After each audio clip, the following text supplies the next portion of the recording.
ഒരു ദൈവവിശ്വാസിയായിരിക്കുക എന്ന് പറയുന്നത് വളരെ ഈസി ആയിട്ടുള്ള ഒരു കാര്യമാണ്. ആർക്ക് വേണമെങ്കിലും പറ്റും. ഈവൻ ഫോളൻ ഏഞ്ചൽ ആയിട്ടുള്ള ലൂസിഫർ പോലും ദൈവത്തിൻ്റെ ഒരു ആരാധകനായിരുന്നു.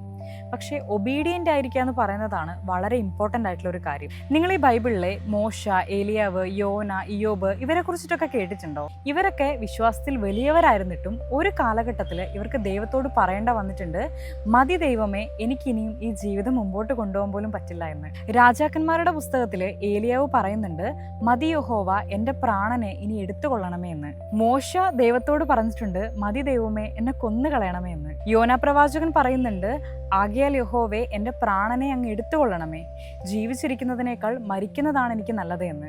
ഇയ്യോബ് പറയുന്നുണ്ട്, എന്നെ തകർക്കാൻ ദൈവം പ്രസാദിച്ചിരുന്നെങ്കിൽ, തൃക്കൈകൾ നീട്ടി എന്നെ ഖണ്ഡിച്ചു കളഞ്ഞിരുന്നെങ്കിലെന്ന്. നിരാശ എന്ന് പറയുന്നത് ഒരിക്കലും വിശ്വാസത്തിന്റെ അവസാന വാക്കല്ല. ഏലിയാവിന് ദൈവം ആഹാരവും വിശ്രമവും ആശ്വാസവും നൽകി. മോശയ്ക്കാവട്ടെ സഹായവും ഉത്തരവാദിത്വം പങ്കിടാൻ ആളുകളെയും നൽകി. യോനായെ കരുണയോടെയാണ് ക്ഷമ എന്താണെന്നുള്ളത് പഠിപ്പിച്ചത്. ഇയ്യോബിന് എന്തൊക്കെയാണോ നഷ്ടപ്പെട്ടത് അതൊക്കെ പുനഃസ്ഥാപിക്കുകയാണ് ചെയ്തത്.